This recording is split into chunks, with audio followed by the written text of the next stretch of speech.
Hello, my name is John Ford and I am presenting on behalf of Cyberhawks for the Cyber Challenge competition. In this tutorial, I will be going over how to use the Windows and Linux terminals. This is important knowledge for attackers because attackers will be using the Kali Linux terminal to perform their attacks, and once they gain access to the machines, if they are successful, they will have to know how to use the Windows terminal to perform post-exploitation steps on the machine, whether that be gaining passwords or using that machine to gain access to other machines on the network. This information is also important for defenders because as defenders defending a Windows machine, in our case a Windows 2012 server revision 2, you will need to know how to use the Windows command line to defend your machine. And if, in this case, I suppose it's not as important, but in future competitions, if you are defending a Linux machine, it's also important to know how to use the Linux terminal in order to defend your Linux machine. Note that I will be using the terms command line, terminal, and command prompt synonymously throughout this tutorial. On a Windows machine, command line can be opened by clicking on the Start menu icon. For many of you, the Start menu icon will be in the lower left-hand corner of the screen. However, with the preferences that I have set, it's in the upper left-hand corner. After clicking on the Start menu icon, type in cmd and hit Enter. This will bring up the command prompt on a Windows machine. On a Linux machine, such as Kali Linux, the machine being used by attackers for this competition, the terminal can be opened in a similar manner. Note that while it's called the command prompt in Windows, it's called terminal in any Linux distribution. In the upper left-hand corner of the screen, you'll notice that you have a start icon similar to the Windows start icon. From there, if you start typing in terminal, you can see that terminal emulator pops up. Click on that, and you have your terminal. Another way of opening the terminal specifically in Kali Linux is to click on the terminal icon in the upper left-hand corner of the screen. This looks like a black box with a white outline. If I click that, similarly, it will open a terminal. Also note that for Mac users, the Mac terminal is very similar to the Linux terminal. In fact, most of the commands that work in the Linux terminal will also work on a Mac. So let's get started. You can see the way I have it set up that on the left-hand side of the screen, I have a Windows command prompt, that's the Windows terminal, and on the right-hand side, I have a Kali Linux or Linux terminal. I will be comparing and contrasting the commands on both a Windows and Linux terminal. The first command that I will be introducing you to is CLS for Windows or clear on Linux. This simply clears your terminal. So let's say there's a bunch of mess on your terminal and you want to clear that mess. If you type in CLS, it will clear the terminal window. Similarly in Linux, if you have a long mess of commands and you'd like to clear it, you can type in the word clear, hit enter, will clear the terminal. I should also note that any time you hit enter, that's when the command's going to execute. So you type your command, you type any flags or parameters, we will talk about those in a moment, and then as soon as you hit enter, the command will execute. Now,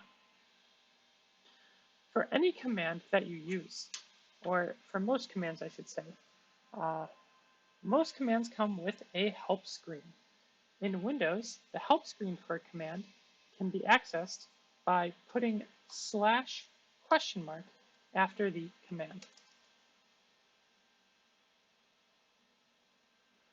The way commands are organized is that there is a base command, for example, dir, which lists the directory contents, and in addition to that, there are options after the command that can be entered as flags. Now, flags denote optional parameters that are added to the command. For example, the help flag allows you to see information about that command. In Windows, flags are entered by putting a space after the command and entering slash and then the name of the flag. The name of the flag is usually one letter or symbol. To access the help screen of a command in Windows, we use the flag /?. If I hit enter, it will explain to me how to use that specific command, including all of the flags that are available to use. Some commands, additionally, have required parameters. These parameters must be entered after the command, and they don't require the use of a flag to denote that you are entering that parameter. For example, in the case of dir, if I use dir by itself, it will print what's in the current directory, but if I use dir with a path, it will print the contents of the directory that path points to. In Linux, it works the same way, except flags, instead of being entered with a slash symbol, they are entered with a dash symbol. For example, the Linux equivalent of dir, or ls, which lists the current directory contents, can be used with the flag -h to obtain the help screen for ls. I lied, it's actually --help. There we go.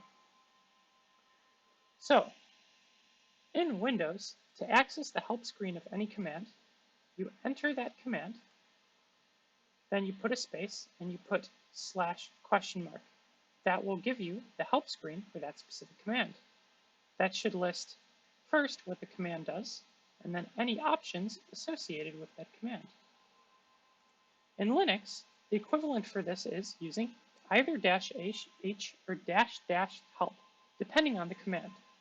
In Linux, if I'd like to list the help screen for a command, some commands support -h, ls does not. Other commands support 2 dashes followed by the word help. To do this, I can list the help screen and gain information about using that command.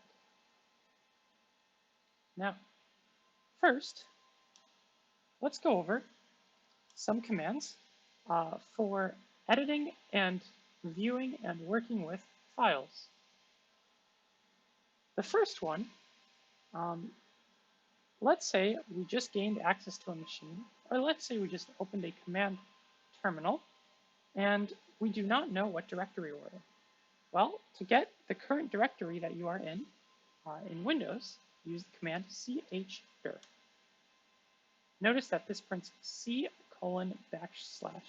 That tells us the current directory that we're working in. I will explain directories more later when we talk about the basics of the Windows and Linux file systems. However, know that whenever you are using a terminal, you are always located or running that terminal in a specific directory. What that means is any commands that you run get run on that specific directory. In Linux, the equivalent command for chdir is simply pwd, the print working directory. Similarly to how in Windows, we got our current base directory, C:\\. Here in Linux, we get the slash. Note that in Windows, directories are separated with backslashes, or I should say folders are separated with backslashes.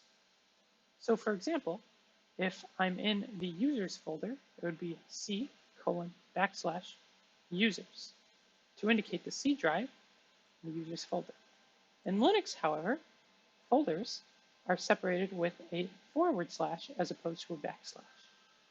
So if I were in the users folder for Linux, the equivalent of that being the home folder, it would be /home, and then / the name of whatever user the user whose folder I am in.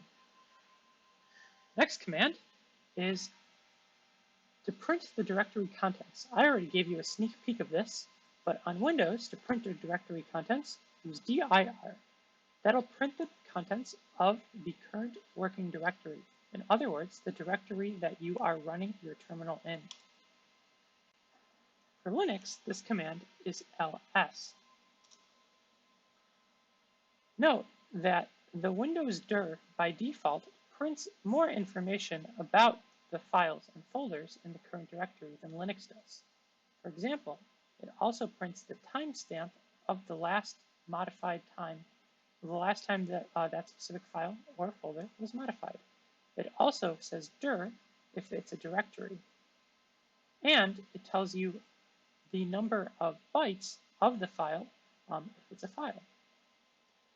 To gain this information in Linux, we can use the ls-la command. Note that if you aren't sure what -la do, of course you can pull up the help screen for ls to gain more information about these flags. Also note that I'm combining two flags here by writing them together by saying la. This is really a combination of the -l flag and the -a flag. This lists similar sort of information to that which is listed in the Windows terminal. You'll notice that we have our folders and we have our files. And in addition to that, we have the size, similarly to like we have it here. We also have some additional information about the owner of the file, including the group and the user owner of the file. And we have the privileges allotted to each user who uses the file. We will talk about privileges a little later in this tutorial. If I'd like to change the directory that my terminal is located in, or change my working directory, I can use the cd command. The cd command is one of the few commands that is the same for both Windows and Linux. cd stands for change directory. For example, if I wanted to enter the users directory, I can say cd users. To go one directory back, for example, if I'm in the users directory, but I want to go back to my main directory, I can say cd followed by 2 dots. 2 dots will take me back to the previous directory. I can do the same thing in Linux. For example, if I want to enter the user, let's say, directory in Linux, say cd user, and that allows me to enter the user directory. To move back into the main directory, I can use cd ... to step one directory back. Note that directories or any sort of file or folder path can be specified as a relative or absolute path. What that means is, because I am in the base directory, users can be specified by just saying users. That would be the relative path. Because relative to my current directory, I access users by saying users. However, if I were to use the absolute path, meaning the full path on my computer where that folder file is located, I'd have to say C to specify my drive, \, and then users. I'm not going to explain these concepts in depth. Hopefully, you already have understanding of them. If you don't, I highly recommend looking up relative versus absolute file paths. The next thing that we'll be talking about is working with files. There are many things we can do with files. For example, we can move them, copy them, delete them, or rename them, or even edit them. So I'm going to take this example file, example.txt, which I also have on my Linux machine. I believe I have it in my home directory though. Yes. Okay, and I'm going to be working with that file. The first thing I'm going to do is I'm going to rename it. In Windows, there are 2 separate commands for renaming and moving. To rename a file, I can use ren for rename, put the name of the original file that I want to rename, and then put the new name for the file immediately after. And now the file should be renamed. If I relist the contents of this directory with a dir command, you'll notice that now the file has name example2.txt. If I'd like to move the file to a different directory, or I can also use this command to rename the file as well, I'll use the move command. To use the move command, I type in move, I specify the original file that I would like to move, in this case example2.txt, and then I can either specify the folder to which I want to move this file, for example, to the users folder, or I can specify the folder as well as a new file name for the file. For example, I can rename this to example3.txt. At this point, the file should be moved to the users folder, and it should be given name example3.txt. If I change my directory to the users folder, note that I am saying folder and directory synonymously, so I'm using them to mean the same thing. And if I print the files in this directory, you'll notice we now have example3.txt.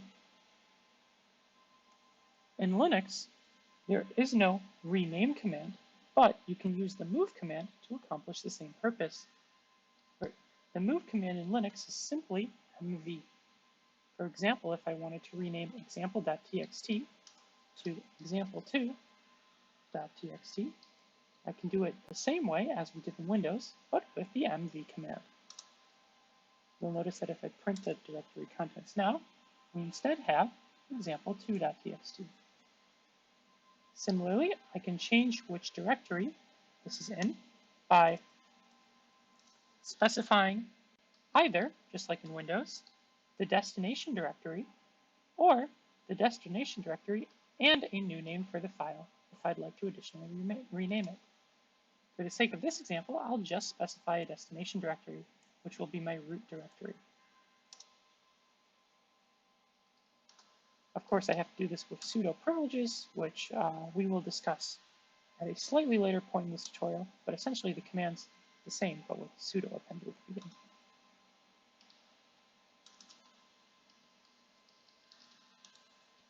Now, if I go into my root directory and I list the contents, you'll notice that I have successfully moved example2.txt to this root directory. To copy files, the Windows command is simply copy. Let me clear my screen. For example, to copy example3 to my root directory, I can say copy the name of the file and then the destination directory. Similarly to with the move command, I can also specify a new name for the file after I specify the directory. In this case, let's just call it example.txt. The difference between the copy command and the move command is that now, if I look at the users folder, example3 still exists. It doesn't actually delete the original file. However, it does create an additional copy of it.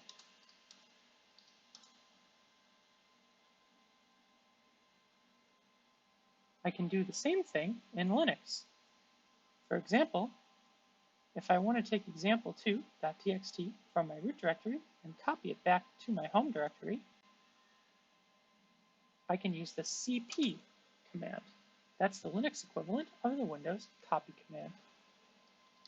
I'll name the file, and similarly to in Windows, I can either specify the destination directory or the destination directory plus a new name for the file. In this case, I'll save it to my home directory. Note that the home directory for any user can be accessed using a tilde. This is a quicker way of writing the home directory. We'll talk about where the actual home directory is located later in this tutorial. And I can specify a new name for the file if I choose to do so. You'll notice that example2 still exists in my root directory because I copied it as opposed to moving it. However, if I go to my home directory, I now have example.txt copied over in my home directory. In addition to moving, renaming, or copying files, we can delete files. For example, let's say I'd like to delete the file example3.txt that's in my users folder. To do that, I'll use the del command for delete in Windows, and I'll specify the file I would like to delete. Note that the del command only works for files and not directories. We will see how to work with directories later in this tutorial. Notice that here I'm specifying an absolute file path. That full file path is the C drive users folder, and then the file that I'd like to remove, which is in the users folder. At this point, the file example3 will be removed from my computer. I can see this by going into the users folder and listing the contents, and you'll notice that example3, which was there before, is no longer there. In Linux, I can perform the same operation. However, the command is rm. I'm going to use sudo to run this as root. We will talk about this once again slightly later in this tutorial. In any case, I can use the rm command, similarly to Windows, and specify the absolute path of the file. In this case, I'm going to remove the example2.txt file that is in my root directory. Now you'll notice if I go to my root directory, the example2.txt file that was there before is no longer there.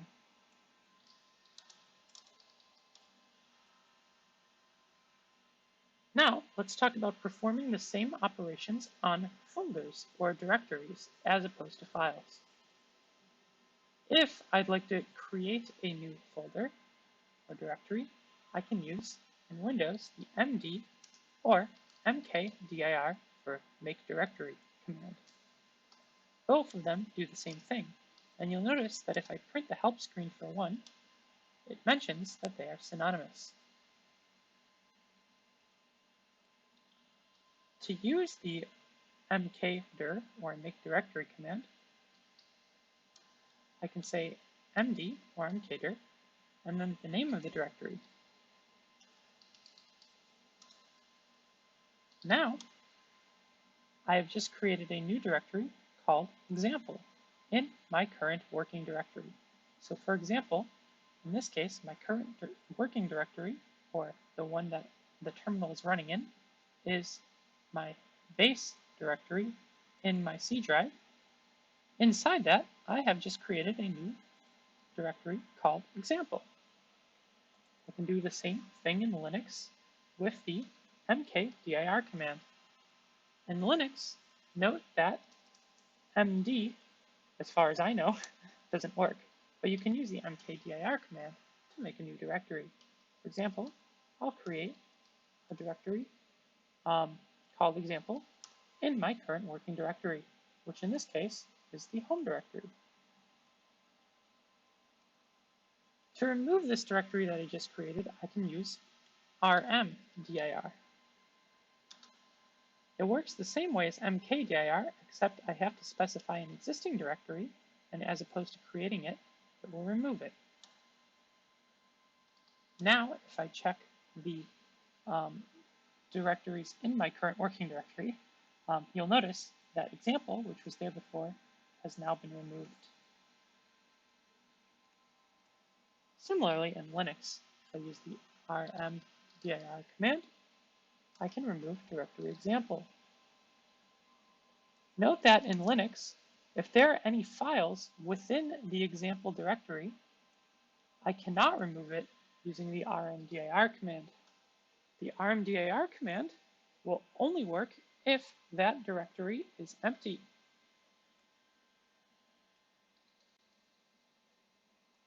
To remove directories that have files inside of them, I have to use a recursive remove.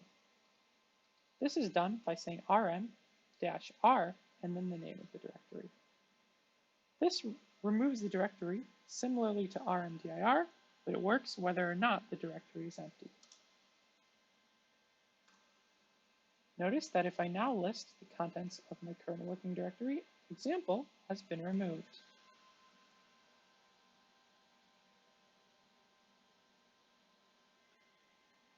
Now, there are other ways in which we can work with files.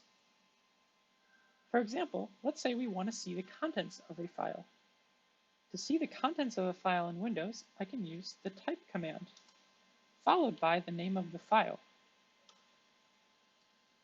This will display the contents of that file. In Linux, the equivalent command for that is cat. If I type in cat and then say the name of the file, it will display the contents of the file.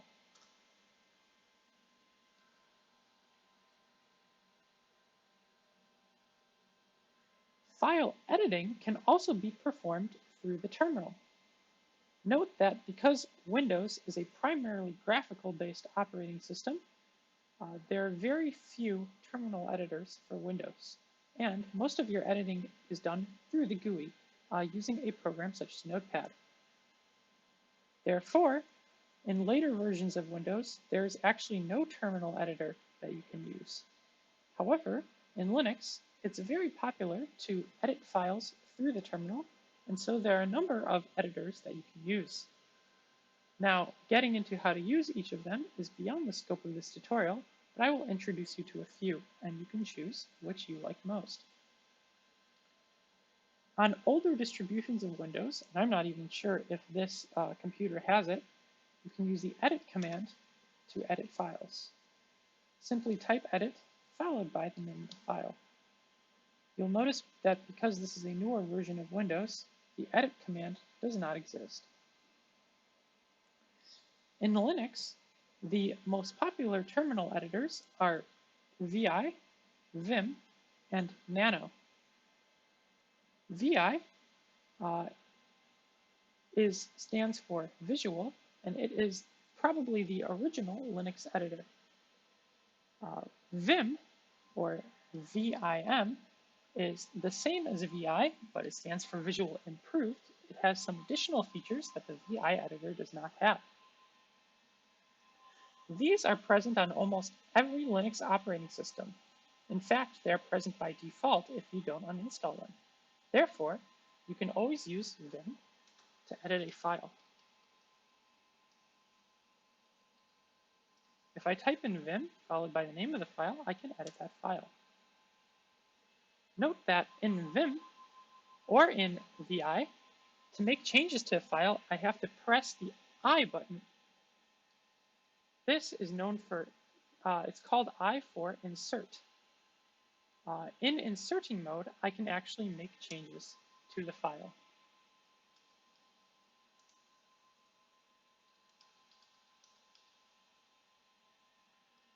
When I'm finished with my changes, I can go back to command mode by pressing the escape key. And I can save changes to the file by typing in the command :W for write, that saves the changes, and Q for quit to exit the editor.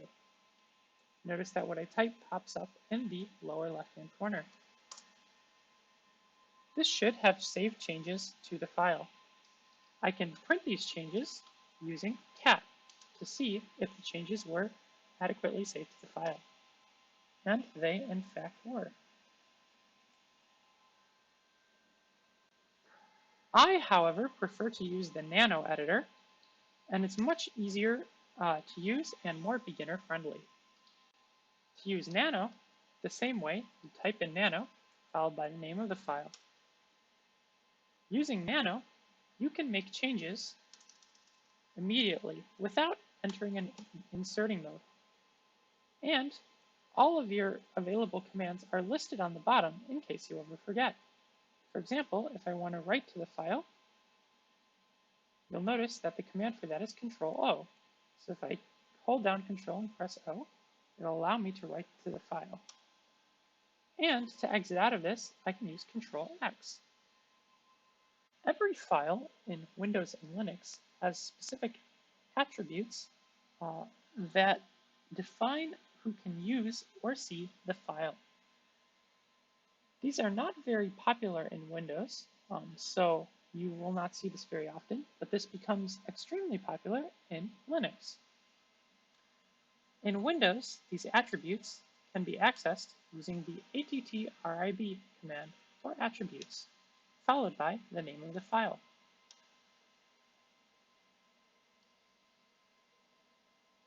You'll notice that in this case, the only attribute that is set is the A attribute. To gain a better understanding of what these attributes do, you can always look at the help screen for attrib. Once again, that's accessed using the / flag. You'll notice that A stands for the archive file attribute. However, none of the other attributes of the file are set. If I wanted to hide this file, for example, so that you couldn't see it in a standard file explorer, I could turn on the hidden file attribute. To do that, I'd say +H to add that attribute, or I could use -H to get rid of it. Let me show an example of that.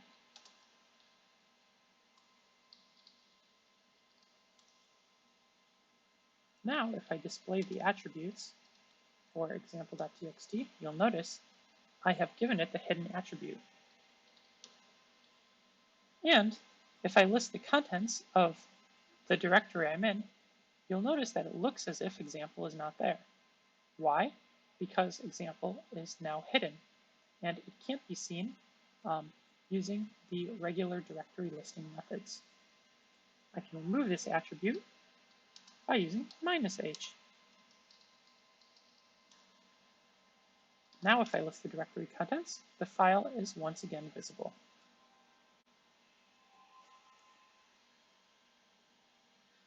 In Linux, file attributes can be printed out with the ls-la command, as discussed earlier. For example, if I use this on our example file, example.txt, you'll notice that our attributes, specifically in Linux, our attributes are the owners, the group and user owner of the file, as well as the privileges that they have on that file. These are printed before the file.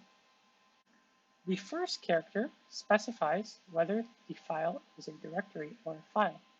In this case, we're looking at a file, therefore, this is simply a dash. If we were looking at a directory, for example, the downloads directory, you'll notice that we have a D.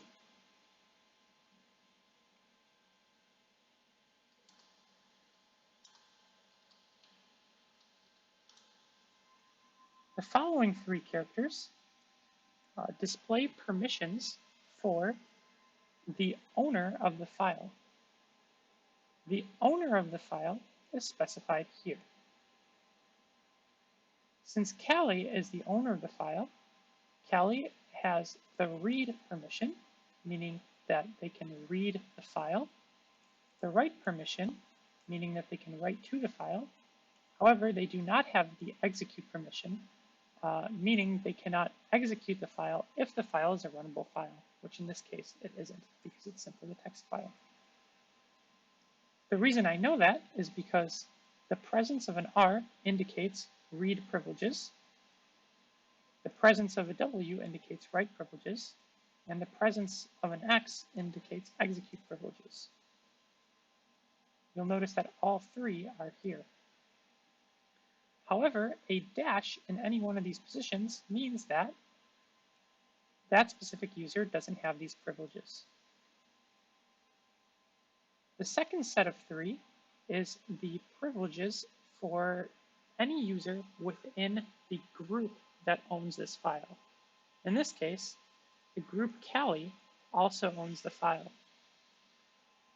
Therefore, anyone in the group Cali only has read privileges and does not have write or execute privileges.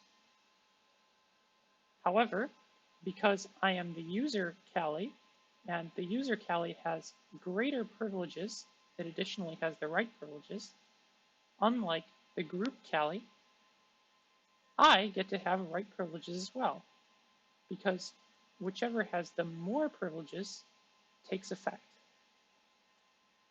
For any user that does not own the file and is not part of the group that owns the file, the last three define their privileges. So in this case, any other user can read from example.txt, but cannot write to or execute example.txt. To change ownership of a file, I can use the chown command in Linux. For example, if I use chown, I can specify the user that I want to make owner of the file and the name of the file.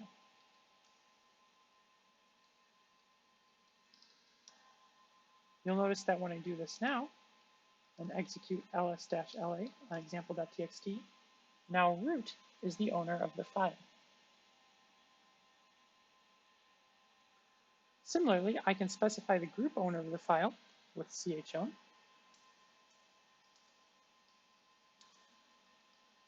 To do this, I first specify the user owner, then the group owner, with a colon in between, and the name of the file.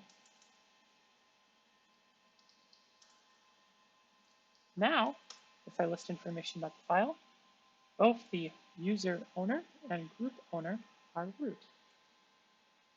This means that the root user has these privileges on the file, and anyone in the root group has these privileges on the file, and anyone else has these privileges.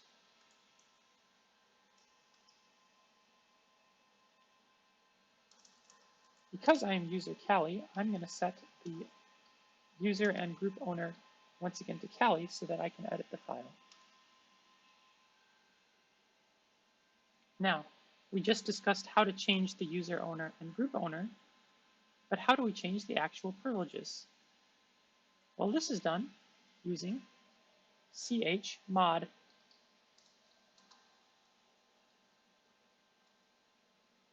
I can add execute privileges to the file in one of two ways.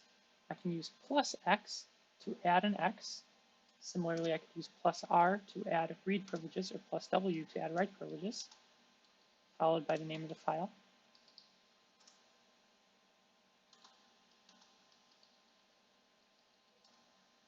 You'll notice now that I have given everybody execute privileges on the file, and so now an X appears. I can take away privileges with a minus.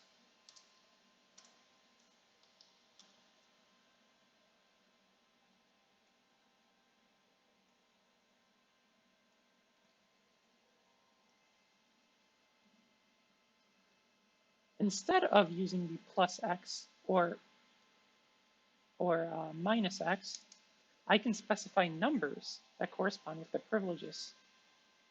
For example, 755, which is the most commonly used one, will give root read, write, and execute. Sorry, we'll give the owner of the file read, write, and execute privileges, while giving everyone else only read and write privileges.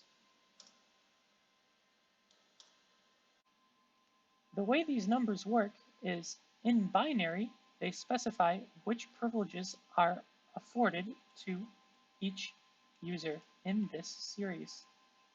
For example, 7 is binary 111, therefore both read, write, and execute privileges will be turned on.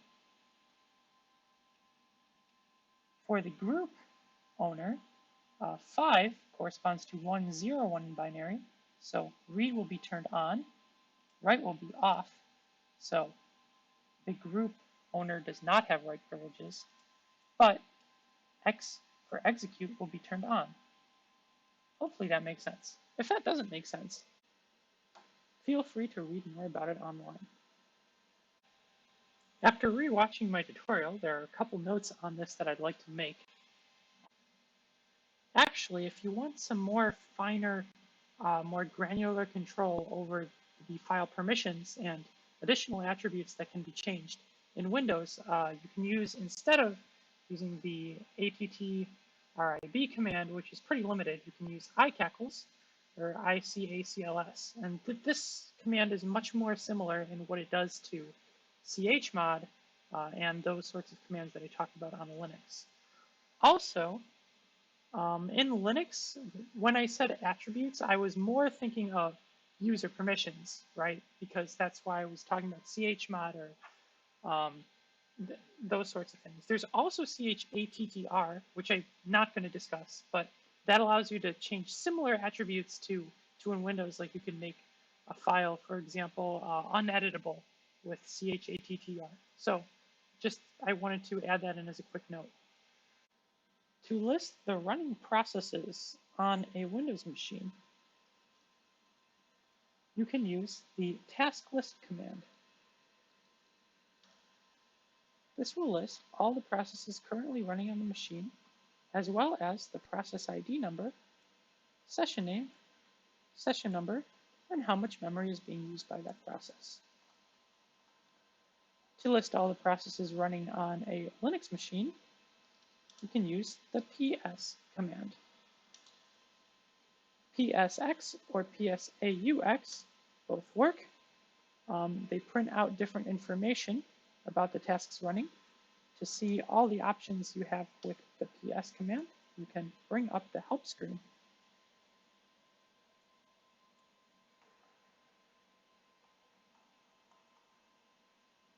Note that this also prints out the process ID and some other information about the processes currently running on a machine. To kill a specific process, let's say you're a Windows user and you noticed that a specific malicious process is running on your machine. You can kill that process with the taskkill command. The taskkill command can be either used with the /im flag, which allows you to specify the name of the process, for example, cmd.exe, or alternatively, with the process ID by using the /pid flag, for example, 14300. I won't be killing any processes because these are all processes that I want running. On Linux, a process can be killed with the kill command, followed by the process ID. For example, if I wanted to kill this process, I would take 1468, process ID, and I would put it after the kill command, and that would allow me to kill that process or stop it from running. To see my scheduled tasks or commands or files that will be run on regular intervals on Windows, I can use the sch tasks command. This will list all of the scheduled tasks as well as their status, whether they're running or ready, and their name, and the next runtime that they are scheduled to run at, if applicable. In Linux, these tasks are known as cron jobs, and I can list them with the cron tab-l command. You'll notice that for Kali Linux, there are no cron jobs, and therefore cron tab-l yields nothing.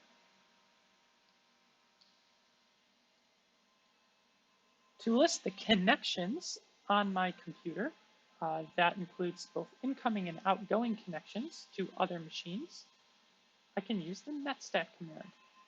The netstat command exists on both Windows and Linux. However, the options are different for each operating system. On Windows, I'll use netstat-ano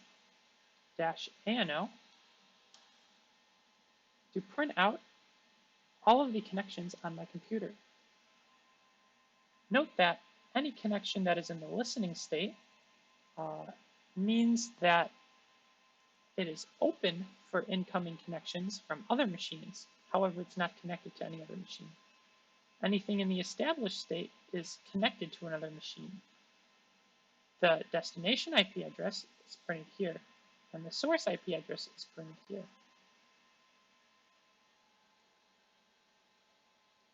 In Linux, I'm going to use netstat-an key to print similar information.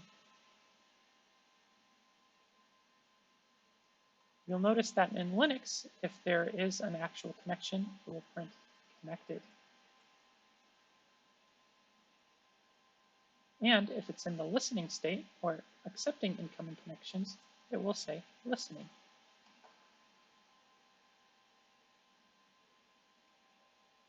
Note that these are active Unix domain sockets. However, what's probably more interesting is the active internet connections. So data is the actual established connections on your computer, and that is printed at the beginning here. Note that it also prints the program name that is running, that has that connection established. This is a lot of information. Let's say you use a command that ends up printing a lot of information, but most of it's irrelevant, and you only want to see some relevant information. Like, for example, let's say I know my attacker has IP 104.244.42.195. I can execute the same command, piping the output into findstr and entering the IP address I'm looking for, which starts with 104. Now it'll only print the lines of text that contain the string 104.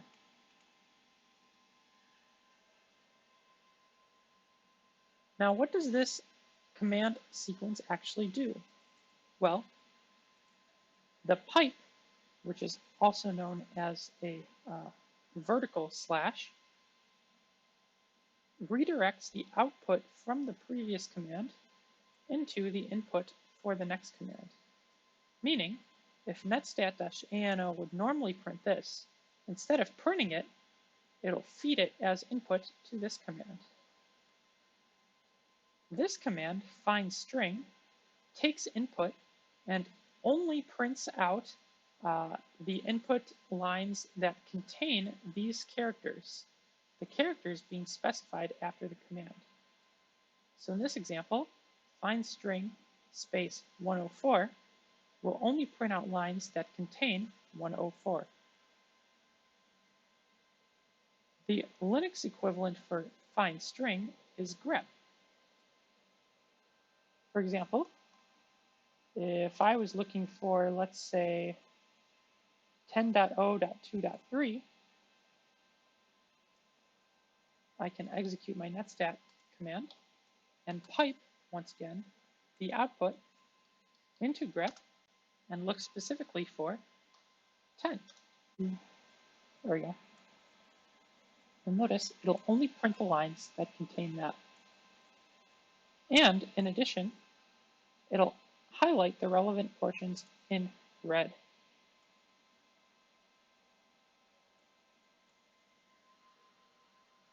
Now, if I wanted to search for lines that contain a specific string within a file, instead of findstr, in Windows, I would just use find, followed by the name of the file.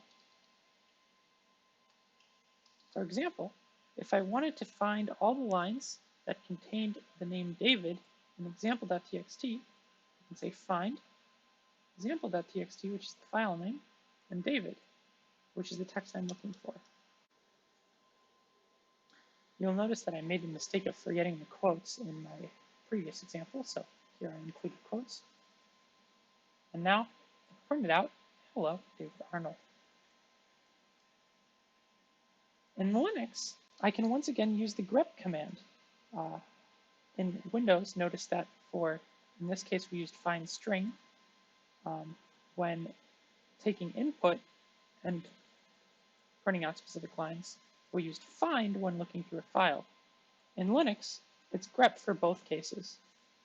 So if I grep example.txt forward David,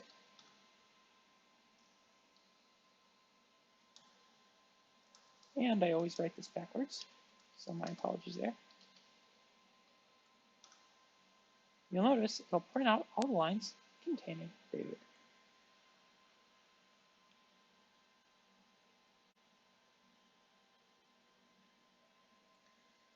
Now, to check if another machine is on the network, a useful thing to do is to perform a ping command.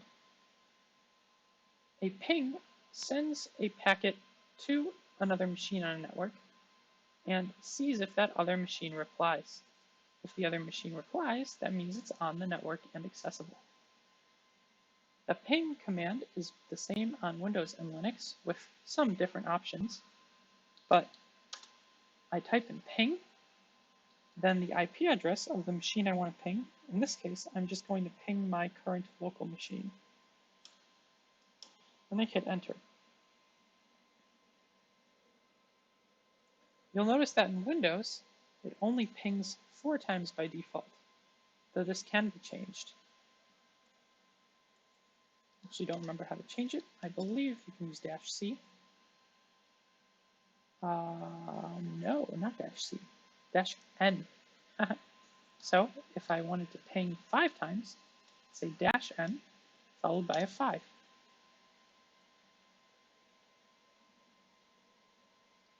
In Linux, I can do the same thing. I can ping my local machine with 127.0.0.1. Note that in Linux, by default, it'll continue to ping until you terminate it. If you want to ping a specific number of times in Linux, you use -C. For example, if I want to ping 5 times, I'll say -C 5.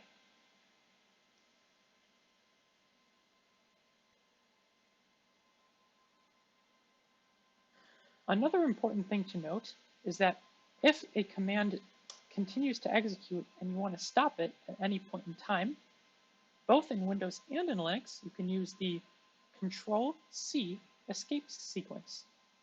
This sends an interrupt signal and interrupts the currently running terminal process. So if I hold down Control and press C, you'll notice that the process has been interrupted. The last thing I'd like to talk about in Windows and Linux is how to add users. This is going to be especially useful information for attackers. I will explain why in a moment. To add a user to a Windows machine, you can use the you can use the net user command, followed by the username, followed by the password,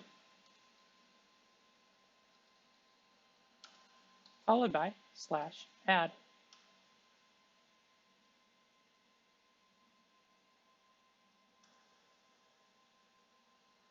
This just added the user hacker with password mwahaha gotcha.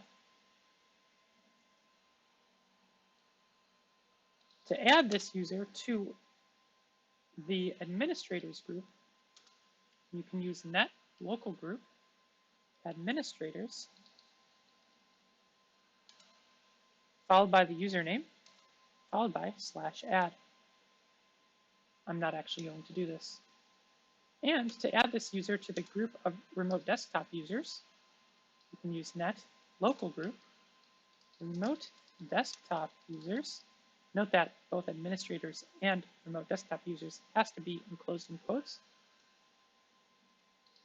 Hacker /add.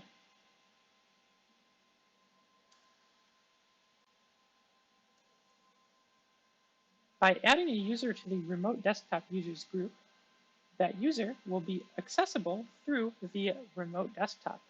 So if I were to use the Windows remote desktop, I could log in as that user. To add a user in Linux, you can use the useradd command. For example, I can say useradd followed by hacker to create a new user, hacker. To change the password for that user, use the passwd command followed by the username, This allows me to change the password for that user. Note that you'll have to enter the password twice. And to give the user sudo privileges, which in effect allows the user to be an administrator, you can use usermod -ag, capital G, sudo, followed by username. This says add this user to this group. And in this case, it's our group of sudoers or users who are allowed to use the sudo command. To remove a user in Windows, you can use net user, name of the user, followed by /del for delete. To remove a user in Linux, you can use sudo userdel as opposed to useradd, followed by the username to remove the user. Now, some commands, such as creating users, require elevated privileges to run. Obtaining elevated privileges is achieved somewhat differently in both Windows and Linux. In Windows, it is impossible to elevate privileges through the command line, meaning if I open the command prompt as a user, I will stay a user. In order to run administrator commands on a command prompt, I have to run that command prompt as an administrator. To do that, when I open a command prompt by typing in cmd, instead of left-clicking on the command prompt, I'm going to right-click and click on Run as Administrator. This allows me to have administrator privileges when using the command prompt. In Linux, you can elevate your privileges through the command line. This is done through the use of sudo. You may have seen me use sudo before, but I will actually explain what it does now. Sudo allows you to run any proceeding command, but with root privileges. That means with the maximum allowable privileges on your computer. For example, if the Kali user, which I'm currently logged in as, doesn't have privileges to change a password, let's say, I can use sudo to give myself the privileges to use the password command to change a password. In addition, I can switch users with sudo. For example, if I want to switch to the root user, I can say sudo followed by su. This will open a new terminal shell as the root user. Note that if I am the root user, I will not have to use sudo, because sudo simply gives me root privileges, but the root user already has root privileges. One more thing to note is that the su command, which stands for switch user, is what is actually allowing you to switch to a different user.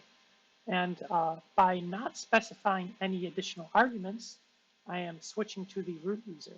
However, if I were to specify a username after it, so if I were to say sudo su and then a different username, I could actually switch to that user and continue executing commands as that user. Lastly, to exit out of any shell, I can use the exit command. Notice that by using the exit command, I have exited the root shell and returned to my regular Kali user shell. Similarly, in Windows, I can use exit to exit the terminal, and in Linux, I can use exit to exit the terminal. Now, where creating a new user may come in handy for attackers is, let's say you have a shell on a Windows machine. While Windows machines are highly graphical, there's only so much you can do from the command line, and oftentimes you'll want access to the graphical user interface. So, if you have access to a command line, and hopefully you have administrator privileges, what you can do is you can create a new user give that user administrator privileges and add them to the remote desktop users group. From there, you can use remote desktop on your Kali machine, which is accessed through our desktop, to remote desktop into the Windows machine and have further graphical control over the machine. Another useful Windows utility for monitoring processes is the Task Manager. The Task Manager can be accessed on a Windows computer by holding down Control, Shift, and Escape keys at the same time. This will bring up the Task Manager. Note that if your Task Manager looks like this, you can gain more details by clicking on the More Details in the lower left-hand corner. From here, you have a bunch of tabs, which I will not go over because they are beyond the scope of this tutorial, but most importantly, you can monitor CPU, memory, and disk usage in the Performance tab. You can see all the services that are on your computer, as well as whether or not they are running in the Services tab. And you can see all the processes in the Processes tab. Often, it is useful to find the file location of a process or to see more information about a process. To do that, if I go to the Process tab, I can right-click on a process and click on Properties. This will bring up a lot of additional information about the process, including the location of the executable that is running, the size, as well as who has control over this process, and additional details about the process. You can also force a process to end by right-clicking and clicking End Task. This will force a process to end execution, and you should no longer see the process. This concludes this tutorial on using the Windows and Linux command lines. Hopefully now you have a better understanding of what sorts of commands are at your disposal, and you should be able to now navigate the command lines and use them to perform basic file manipulations.